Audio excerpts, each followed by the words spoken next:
Yeah. And so tonight is really all about, the title is Reimagining the Future. And so, how many of you are in a feeling of overwhelm about the future, or feeling turbid or disturbed at all? Is it any different post pandemic from when it was pre pandemic, or is it magnified, like how you view things, your life and the world? So just, I think it's important to just, first take a look at that. Because really, whenever we get under some really kind of, when we're called outside of our outside of our comfort zone, we really start to see possibly the way that we might have been responding, but it's just really magnified. And all of that is simply for the purpose of being able to see what you couldn't see before. Because all of yoga is really and the healing that happens in yoga is the capacity to bring the contents of the subconscious to the conscious mind so you can start to heal. And I must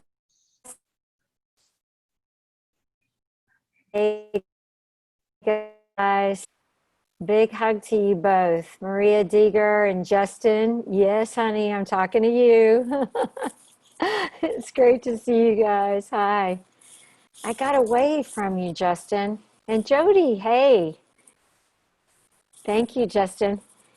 So I know that it's hard to look away when I'm speaking. Okay, I am joking there. But when you're driving, you can look away. Look away. So I think, really to begin, it's just kind of putting it out there for us, out there on the board. It's like, what am I seeing now about how I'm responding now?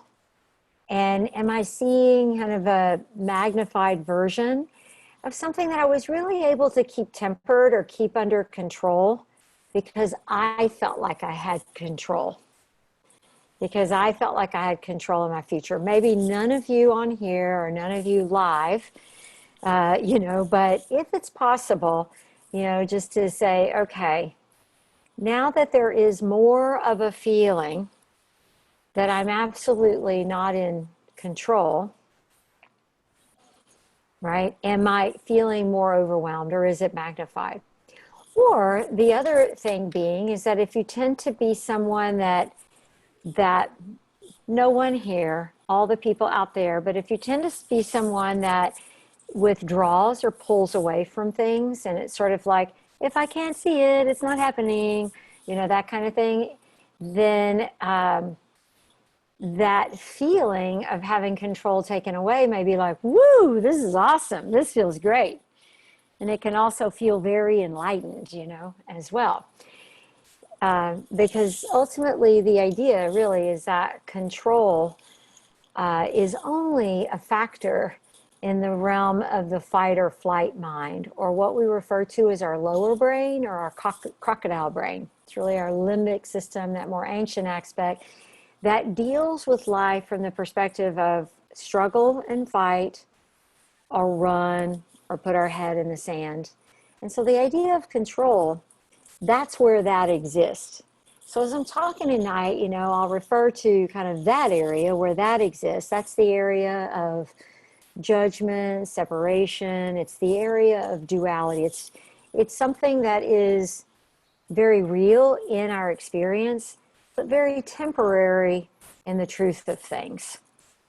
Now, when we talk and I'm just kind of speaking in form, so we think of our brain like a biocomputer, and so we use this organ, the brain, but when we think in terms of top brain down, and I'm thinking in terms of our higher mind, that's filtered through more kind of thinking in the idea of top brain down, control isn't a thing. Because we begin to have the knowledge and the understanding that duality is not something we're going to control. It's like riding a bike. When you get on a bike, You know, you're really in a space of perceived control whenever you're in balance, because the bike is always going to the right, to the left, to the right, to the left, to the right, to the left.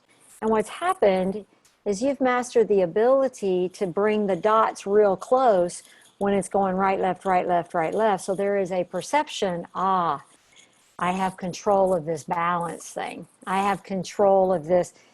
But balance and all of that, that's a perception, and the idea that we have control truly is a function of the lower mind, of the right, wrong, good, bad. So all of yoga, and as we practice and learn about yoga, is there to teach us how to hold steady in the face of our own desires to fight or flee long enough so we flood, we begin to flood our prefrontal cortex. Think of it like that. We flood it with vibrancy, right? We flood it with energy, enlivenment, blood, and we flood it long enough. And when we're there and we hear being love solves all, we go, I don't totally get it. That, not really sure, but I know that it sounds a whole heck of a lot better than being in the tug of war with my family, with my physical body, with my work, with my spiritual self, with my relationships and service. I just named the areas that we'll look at tonight, right? Because when you're in a tug of war, who really wins a tug of war? The people that fall down and get squished.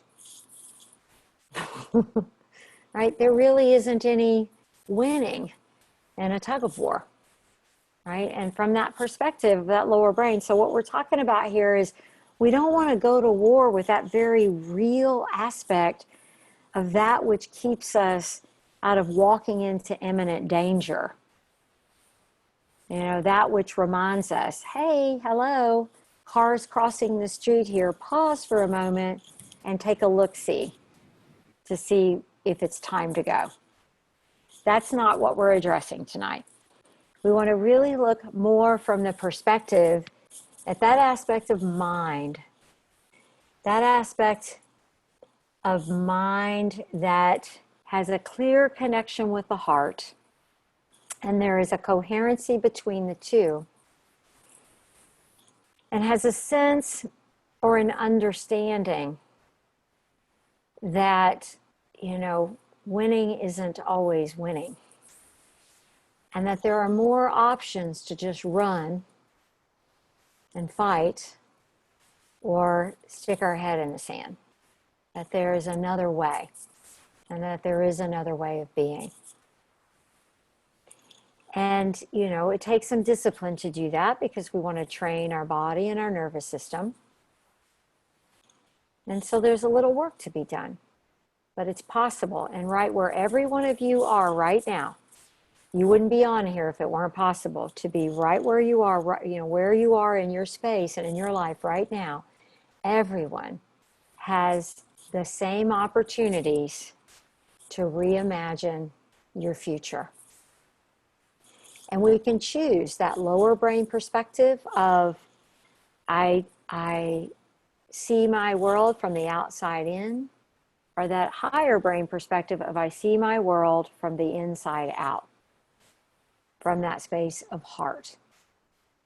And when we're talking about that whole idea of how our brain has developed, neuroscience teaches us today what the saints and sages have known for thousands of years, that we are all meant to move from a general adaptive way of looking at things called GAS, General Adaptation Syndrome, just adapting to the external world, to the internal perspective of evolution and becoming consciously active in the process of evolution and shifting from gas to the upward spiral of evolving.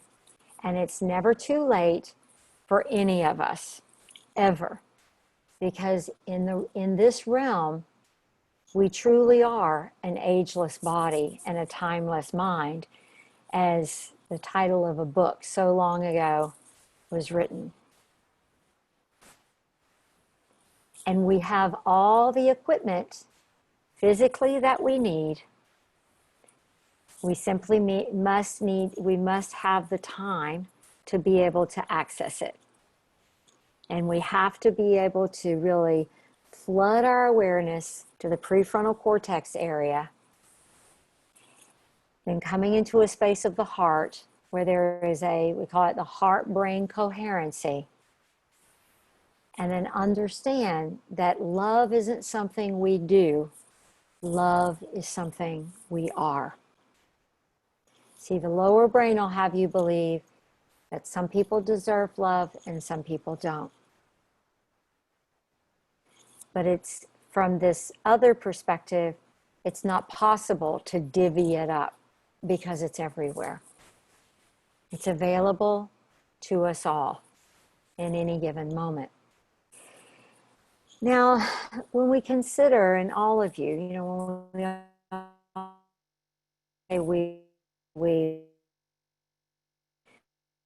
different aspects of we have our physical, right, our physical body, and also our physical world, what our house is like, our environment, that kind of thing. Our spiritual nature, our nature that we can't really see, but that where we pray and that which we, if we step in by a tree and we connect with a tree, kind of that more spiritual aspect.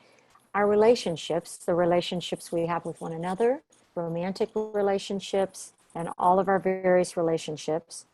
The area of life where we are of service, our humanitarian, community, and global efforts, and our work.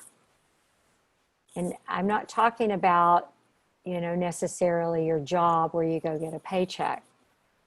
No matter what age we are, we're all meant to have all of these areas fulfilled with something fulfilling. And not only that, these areas are meant to be synergized with one another. That there is a synergy, and life, this idea of evolutionary process, life is an evolutionary process from this perspective of bringing a synthesis or a synergy to these areas. Now let's talk for a moment about pre-pandemic, post-pandemic, with that in mind. How many of us post-pandemic are feeling that to be true? That a synergy or a synthesis in all areas of our lives, because many of us are bringing everything into our home, right? And so how many of us are feeling that synthesis happening now, somewhat? Because when you look pre-pandemic, the thing that people didn't like pre-pandemic is their perspective was all of that was separate. I'm privy to hundreds of people's lives, and how many times I've had the conversation that it's all meant to be synthesized. So those of you like, I don't know about that, Padma. I'm talking from experience, not only from my own life, but from others. It's like, I go to work, I'm this way. I go home with my family and my relationships, I'm this way. Oh, but in my spiritual life, I'm very humble and kind and lovely. In my physical, I do this or I don't do that. Or I'm of service now. Okay, I'm being of service. And it's all separate. But to find that synthesis, we must be able to first develop that from this perspective of our heart-brain relationship. Because that synthesis is founded through the relationship or the coherency of the brain and the heart. This has also been referred to as our gut brain sometimes. Many of you have heard about the enteric nervous system, where we understand that now, right, that we have just trillions of neurotransmitters that lie within our gut. So I'm talking on a physical level, but this is something, like I said, that saints, sages, gurus, teachers, and masters didn't need to know this. They knew it already. So it's like, who knew this first? Many physicists, really high-level physicists, will tell you that they've studied, many texts from yoga and particularly Ayurveda, because there is no separation. If there were a separation in what you learn in yoga and Ayurveda from science, art, or philosophy, then it's not true.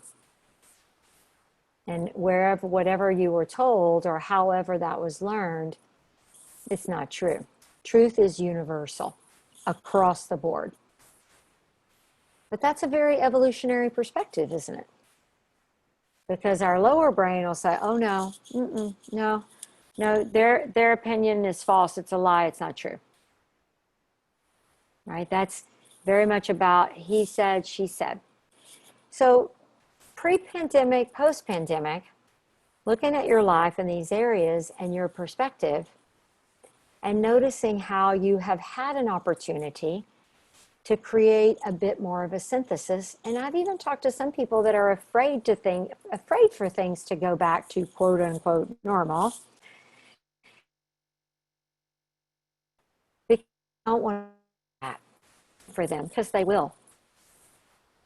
Because that synthesis isn't something you control and force, and nor is it controlled by, oh, I move the pieces here and I put the pieces there and do. That's kind of a Stepford Wives movie, Oh, okay, I've got time now. Remember I said ageless body, timeless mind. I've got time now. The yogi knows no limitations of time. And so this synthesizing for these very important areas of your life. Notice there really isn't anywhere where I said yoga. My yoga practice.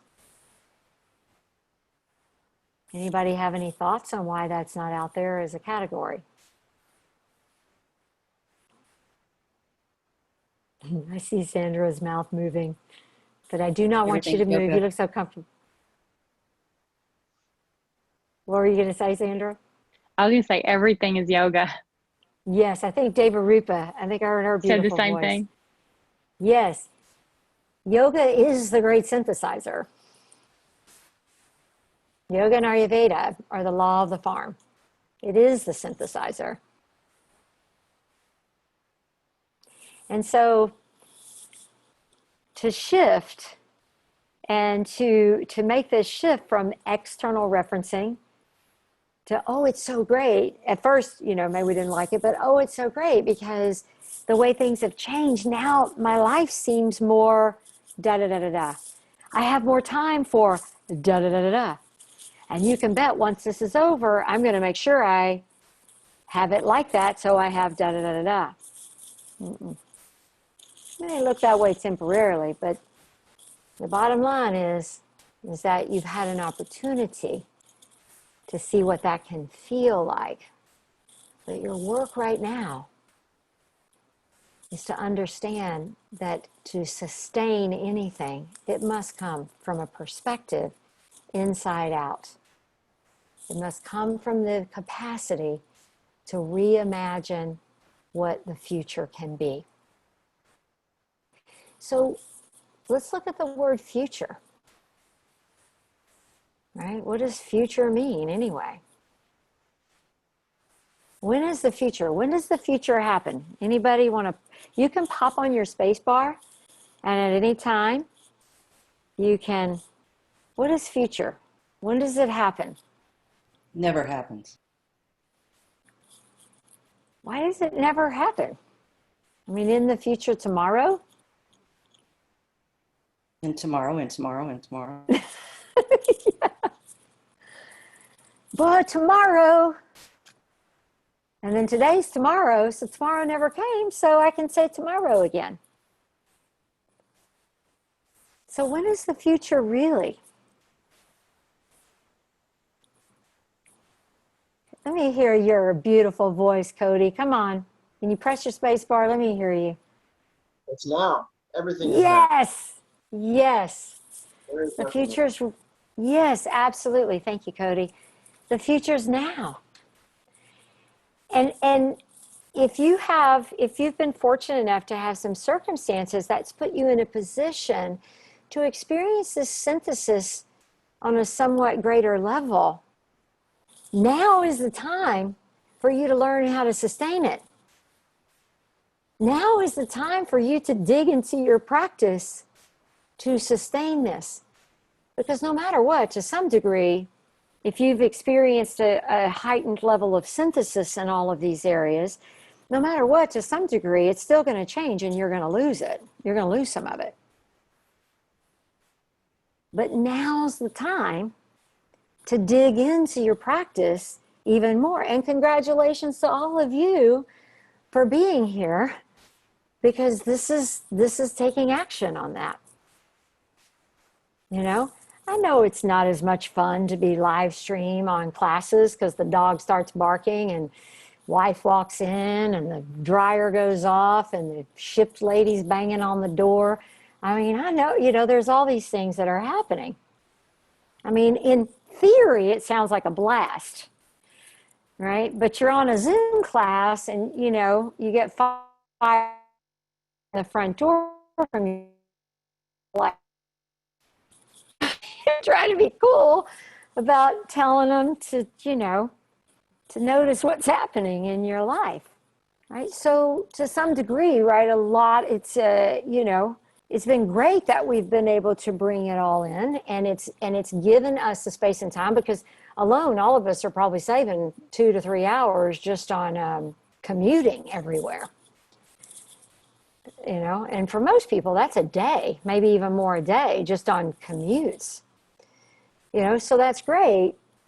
But the thing is and we love this, but for many of us that are local, beautiful Lisa, sorry, okay, pause for a moment. She's a new baby and I haven't seen her like up like this just yet. Oh my goodness, what a beautiful, beautiful baby girl. Hey. Wait, did you have a boy? You can't ever tell when they're little. I can't remember. Thank you. Oh my God, how gorgeous. It's a girl. She just I doesn't thought have she, much hair. I thought she was a girl, but I thought I saw you go, no, boy. I was trying to read your lips. I Oh, thought you I were going, said boy. namaste. Oh, namaste. Namaste to you both. Yeah, I thought she was a girl. We've had so many people in our community have babies, but she's gorgeous, my dear. Thank It's you. just beautiful. So that brings me back to how much we're missing. I mean, I miss you guys. We're missing the live, squeezy stuff. And even if you were at Rasa Yoga a little bit or a lot, or you came in once every 6 months or whatever the case may be. And when we go in there, we're not so crazy about all the separation and stuff. It's kind of too bad. You need to do yoga every day. And you need to do it more, and you need to be it more, because now is the time to define this illusory future that's going to show up, because this is going to change, and about the time it's going to start changing, it's possible our world may be feeling more divided than ever. It's possible, particularly in November. I feel a lot of emotion around that. But it's as though we're sort of on a wave, right? And it's moving, it's becoming stronger and stronger, division stronger. Sometimes people think that it's lightening up, but that's just because we get tired of the news cycle and we wait for another one. But it's there, right?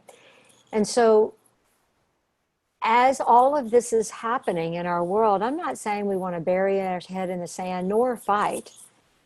But what I do say is that we want to come into that space so that we start now looking at our own lives the physical, your physical body environment, your home environment, your car, and everywhere physically, your work environment, or if you have some work that you're engaged in, and if you don't have some work you're engaged in, find something. And what I mean by work is creating something, sowing something, tilling some earth, you know, something, beautifying your home. Work, you know, really that's work. We are meant to all work. We're not meant to retire from work. There's not a time that we're meant to suddenly go, whew, glad that's done. Okay, I'm just going to sit back and, right? So that's what I mean by work.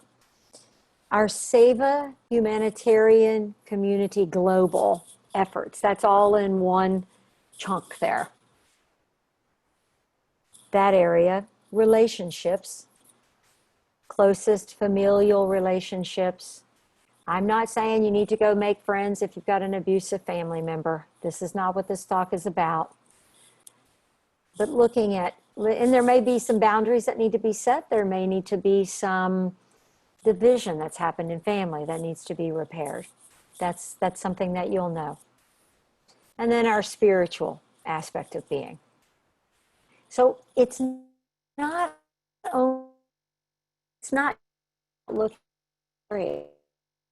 And where would be conversion of ourselves, not the master version based on how Cody does things, or the master version based on how Sherry does things, or the master version based on how Padma or Alan, but the master version of me in each of these areas, and then the sustainability of the master version in each of these areas is the synthesis of these areas. That's the sustainability of it all, where, and how it becomes sustainable is it's like one begins to support the other.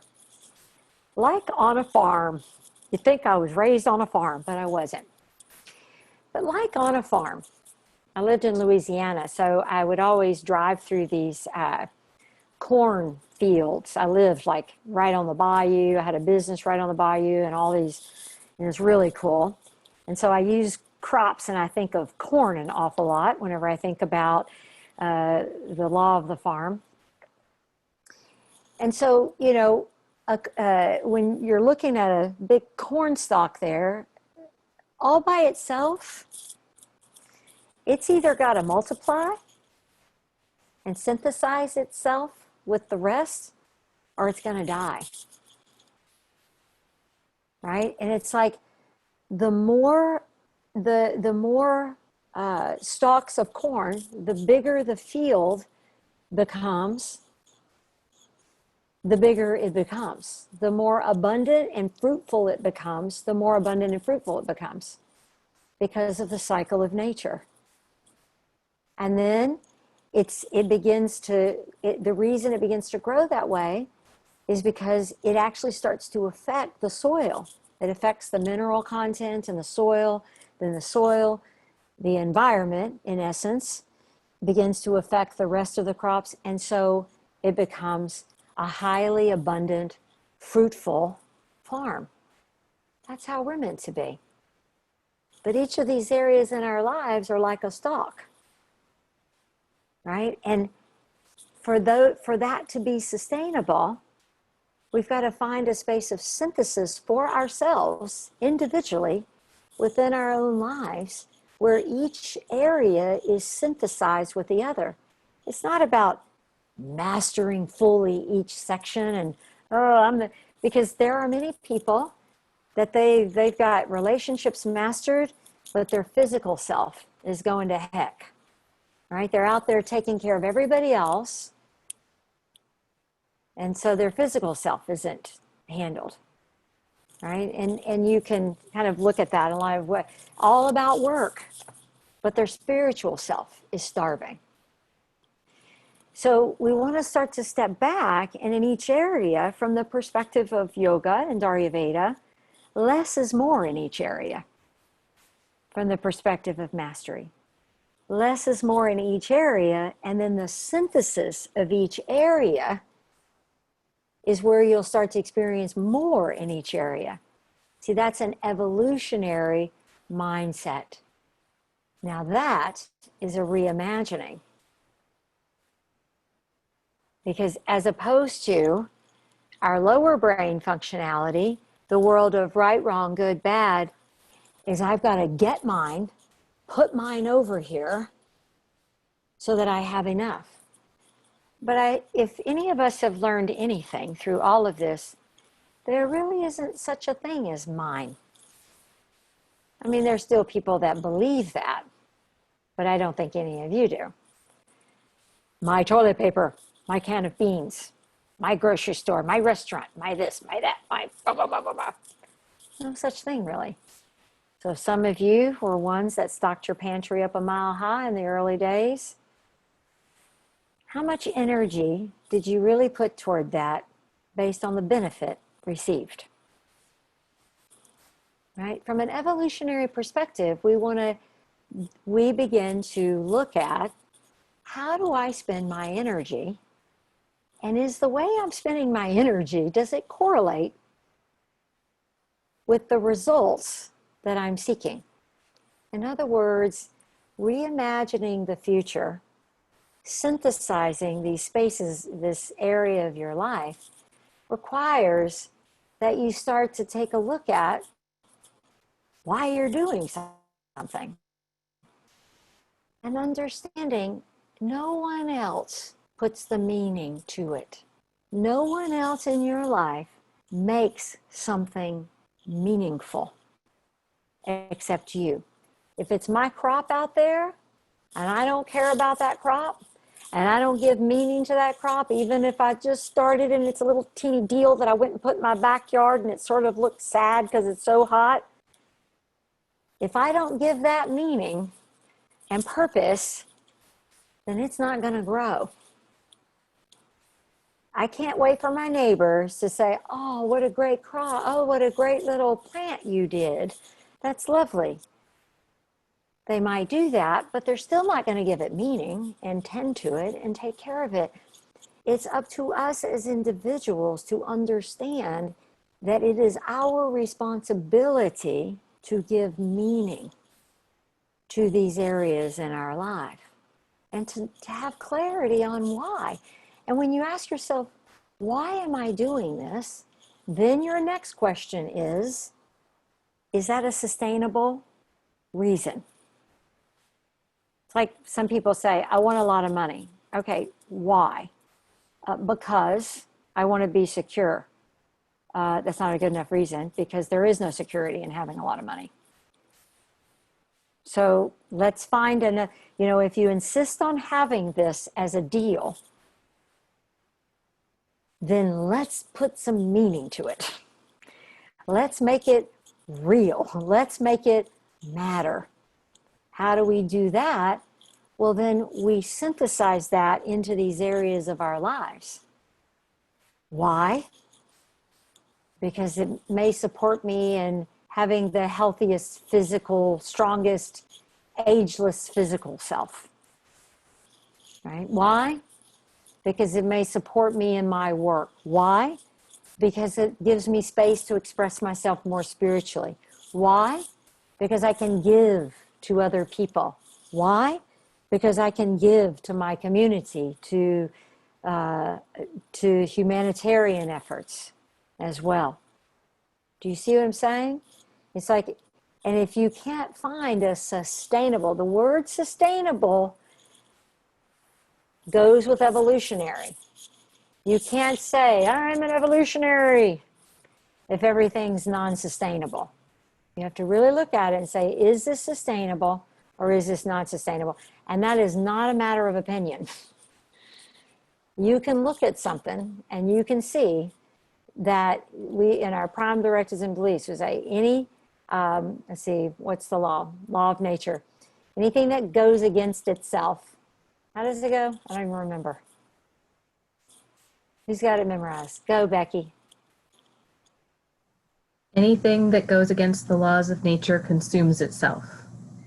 Yes, thank you. That's my very teaching. So I don't remember the words. I don't memorize stuff. So when it comes to, oh, it's a memorized set of words, let me, you know, right? So, you know, I've talked this way sometimes about, say, a sustainable principle. It's like a law of nature. And I've had people say, I'm not sure if I agree with you on that. I'm like, okay, go test it out. I love that. It's a great student. Go test it out. Let's see. Because I've tested it. If I'm saying it, I've tested it. But you got to test it for yourself. Anybody had teenagers that tell you, I got to try it for myself. I got to make my own mistakes. They're right. I know it hurts. I'm working with a teenager right now. We just had a thing today. I know. I got to make my own mistakes.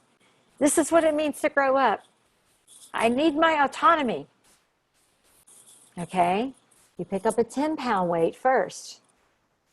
When you can sustainably hold that 10-pound weight, then let's go with the 20. When you can do that, let's go with the 45. When you can do that, then when you've got a weight that you can move and hold for a longer period of time than I can, then you've mastered autonomy. Bye-bye. That's exactly what I said today. One step at a time, one stage at a time. Sustainability, right? Sustainability. It's not all or nothing, right? We must begin to look at things and say, okay, if I'm going to synthesize these areas of my life, okay, that's it. I'm going to fix my physical self. I'm going to go clean out my refrigerator. I'm going to write everything out. I'm going to take the clothes off the treadmill or off the elliptical, and I'm going to fill in the blank. How many times have we said, I'm going to, yeah, right? When we find out later, all it really was an emotional high. It was non-sustainable. Nothing wrong with emotional highs. They feel good. But don't you get tired of them after a while? We're looking at an entire nation. Not entire. There's a small percentage not, but the majority within our own nation, right, that lives from that perspective. All or nothing. Right? And so that is not going to be sustainable. That's a function of the low brain. Here's a simple way to decipher this. If you only see two choices in any given situation, you're totally a crocodile with your mouth wide open, waiting for the food to float into your mouth like crocodiles love to do, or it doesn't happen and you got to take off and chew somebody, right? That's where you are. As my teacher says, never make decisions there. Never make decisions from overwhelm, turbidity, crocodile brain. And it's a real simple deal. When you only see two choices, you're in gas. And when you say, I'm just going to make a decision, wait, I'm stepping on the gas. General adaptive syndrome. I'm making a decision to run or stick my head in the sand based on what I don't like that's going on. I'm ruled by others. Unfortunately, most people think that's what freedom is. That's why we got people going, I'm free, I can say what I want, I can do what I want. I don't believe that's what our founding fathers meant. I won't go there, but I believe there was a much higher degree of intelligence there.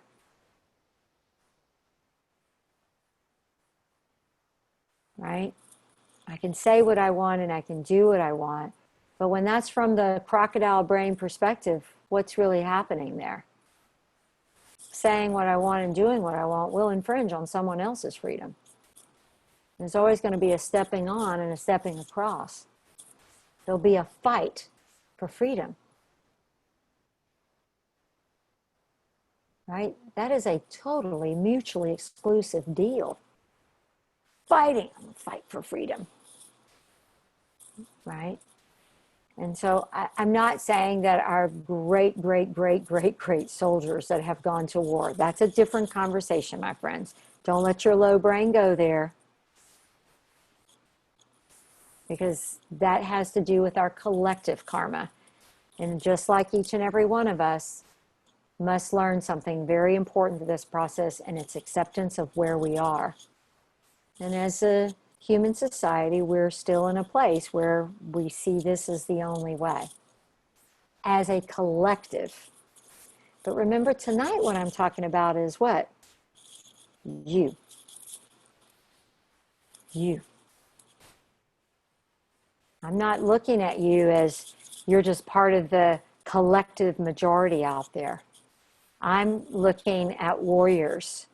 And even those of you that might see this later, or I'm not able to see you, you wouldn't be on here if that weren't the case.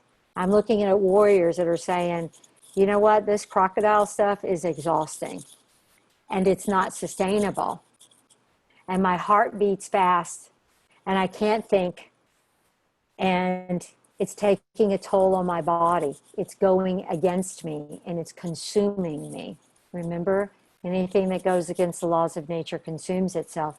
And when we stay in that space, right, when we stay there, that's what we see as an aging dissension. So I'm all about you. Because each of you as individuals, you take this and you move forward, and even just the smallest percentage of it, and don't worry, it will have an effect. Right? There's no way we can throw a rock in the water and not have it affect the rest of the lake, because it will. Trust that. See, that's an evolutionary understanding. Evolutionary understanding is every thought I have has an effect. There are no benign thoughts. I'm not saying that if you have a terrible thought pop up, what I mean is there are no, let me put it this way, there are no benign thought patterns. Every thought pattern held in mind, we're all going to mess up sometimes and call somebody an idiot while in the car. So let's not go there, right? Which brings me to my next point. How many of you focus on your errors and the errors of your ways as opposed to where you flow with ease? Does anybody want to raise a hand? Have y'all been looking for an opportunity to use that little doodad? Here, I'll do it. You can go to where it says reactions. This is super fun. Look, I'm going to clap for you. Hey! Does anybody want to go use your hands?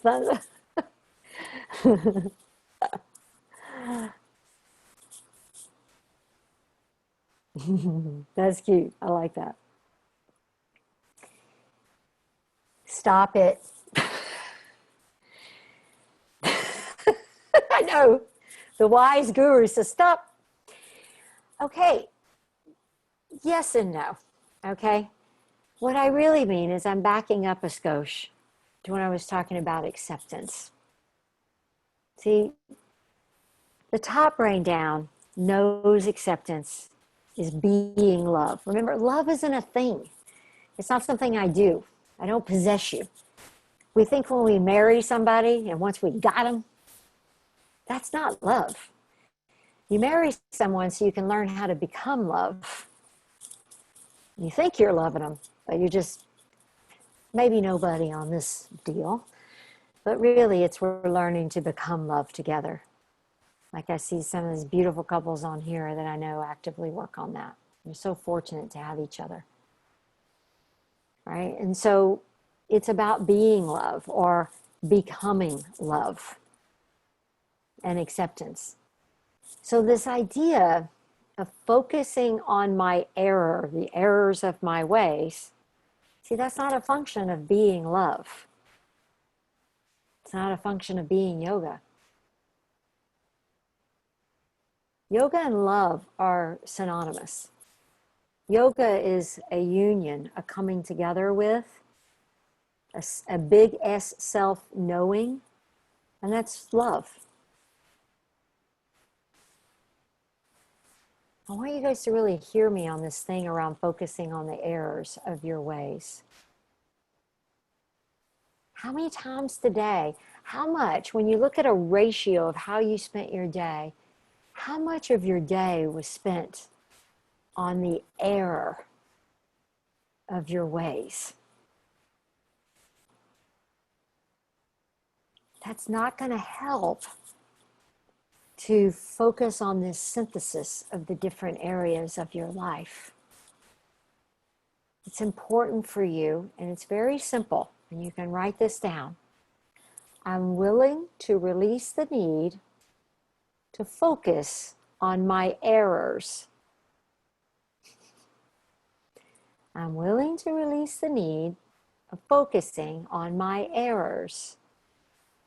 I'm willing to release the need of focusing on my errors. Well, if I'm not going to focus on my errors, then what the heck am I going to focus on? Well, the first thing that you know is that from this perspective of being love, the heart, brain, coherency, top, brain, down, however we want to say it, is that you want to first really understand that love isn't something, that this isn't something you've got to fight for. You already are that. And the perception that there's something wrong with you is the error. That's the big kahuna of errors, is this perception that you are, see, told you, is this perception that you are profoundly wrong. And that there is something deeply and profoundly wrong. We're going to have to be willing to see those areas and move on. And so that's one statement you can say to yourself, because then the next place is look at those different areas I offer to you to your life and in your life. And I encourage you to take some time tonight. If we had more time, we could work on that, but that's a workshop thing. But take some time tonight and look in those areas where it's really flowing, even if it's a drip. Right? There's still a something. It's not totally clogged up. Right? But, if there's a flow. And then when you look at that, you can then ask yourself, is this sustainable? And what that means when you ask that question, it's no matter what happens in my outer world, is this sustainable? Can I live my life in a way that the way I live my life looks the same, pretty much regardless of what's happening with the rest of the world? Can I live my life that if something happens, I think we were all probably so shocked during the last 6 years or so, 6 to 4 years or whatever, that our shock value we may have desensitized a little bit, but can I live in a way that no matter how shocked I am by what happens out in the world, I can continue a synthesis or a synergy within my life? I don't have to suddenly desert my physical health. How many of you have left your physical health pretty much in the dust? Anybody? How you eat, how you move? Nobody? Oh, look. Lisa Lee. Becky, a few of you. It's really good. When you claim stuff, that's when you get real true. And it's like when you do that, it's like you're telling your crocodile brain, okay, I'm going to say it. And this is like, because I don't normally, especially when I don't know people, screw you. When you raise your hand, you go, yeah, this is it, man. I'm deeply flawed. or I'm my human self, right? To your ego. Yeah, okay. I left it in the dust. I've messed up. There it is. There it goes. Take that. And I'm moving on. It really is. It's like telling, because that's why they like, raise your hand. I don't know if y'all ever notice me, but I'm all like, yeah. Because it really is like going, you have no power over me. Right? But if you do this and you go, oh God. Yeah. Oh my God. Like I'm drinking a bottle of wine every night. Ugh. Oh God. I'm awful. What do you think has power over you in that moment? Right? The behavior. Yoga isn't about behavior modification, my friends. The intensity of training that I do and the seeking, the passion of the master version of myself, it's not about behavior modification. Behavior modification is a nice byproduct. Like, you get strong muscles and bones and all of that. Behavior modification is just something that will happen. But the moment that you step up and you go, you know what, I'm gonna clean my pantry out because I'm gonna modify my behavior. The ego, which is only about its own survival, goes, oh, this is gonna be fun. Woohoo. This is good. She thinks she's really smart. She's learned all kinds of stuff from that so-called guru. She's learned all kinds of stuff. Now she's cleaning her pantry out, and boy, she's throwing the air of her ways out the door. Just right for some more, for it to get a little bit bigger. You guys know that principle, don't you? Anybody done a lose weight overnight deal? And then what happens? I've gained more when it happens. It's like, what just happened? It multiplied. Let me chat about the ego for a moment. Oh my God, I wish I had you guys for about 3 hours. Let me chat about the ego for a minute, okay? The ego is a beautiful thing in our consciousness, and it's part of yoga. The great gift of human being, ego to which we can function as a human in the world, and we're not walking around and, no place to land. But there is a force in us, it's called the ahamkara, that is the creator of the ego. Each of us have it. See, the problem is that most of us, when we're doing this, oh God, we forgot that we're the creator of the ego. And that we're giving our ego power to be in shame. And what happens, we forgot we were the ones. It's like parents of teenagers that forget that they're the parents, and they're afraid to set boundaries and say, I am drug testing you. This is going to happen. Yeah, I know you're almost an adult, but this is how it's going to go. I know you don't say it like that. You got to talk to their prefrontal cortex, and to talk to their prefrontal cortex, you don't say it like that. But by golly, you mean it like that. And they know you mean it like that. That's what you do with you, right? When we hang our head in shame, or we decide this is it, the all or nothing, like when we're going to do all that, that's all a function of the ego, right? And to be able to be able to get candid in our psyche, and I'm not saying you got to do it all at once. Remember earlier I said yoga is bringing the subconscious to the conscious. The more we can open the closet door and let the skeletons fly, that is directly proportionate to how free we are.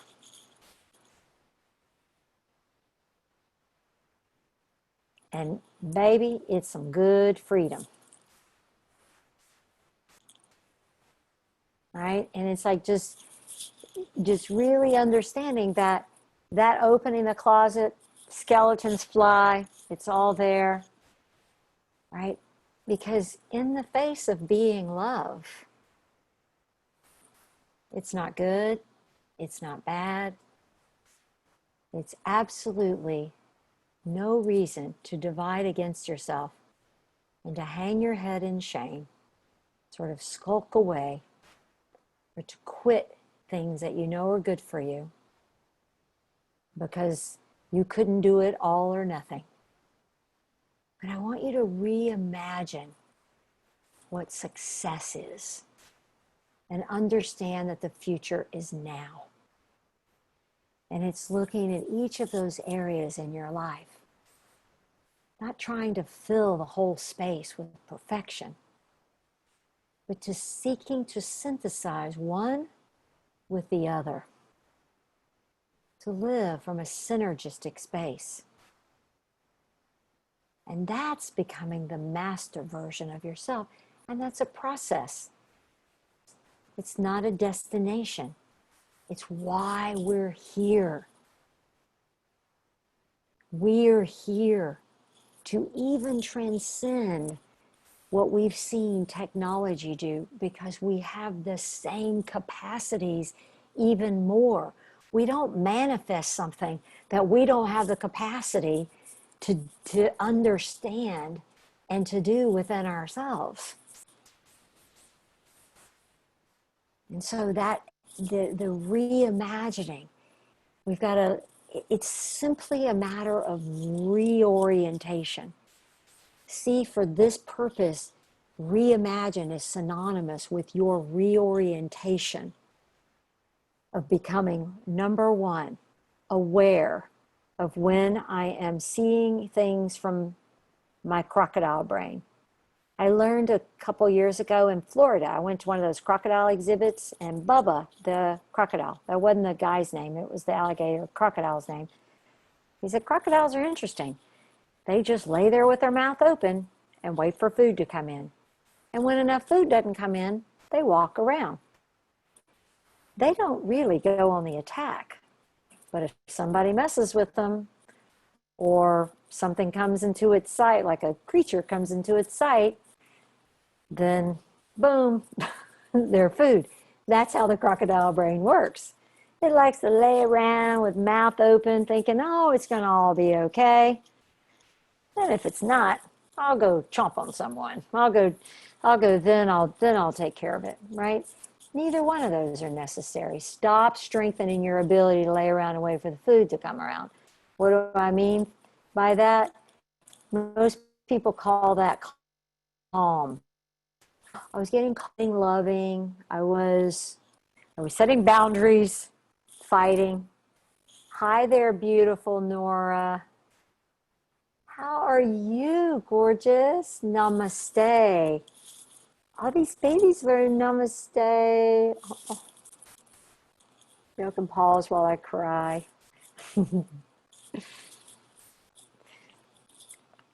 So you become aware of your orientation.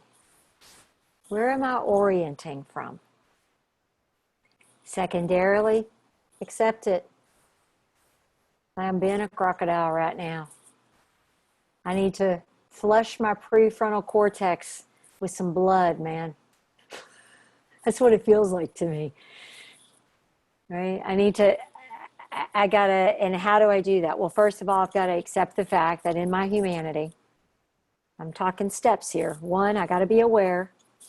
Two, I got to accept the fact that in my humanity, I can sometimes be a crocodile.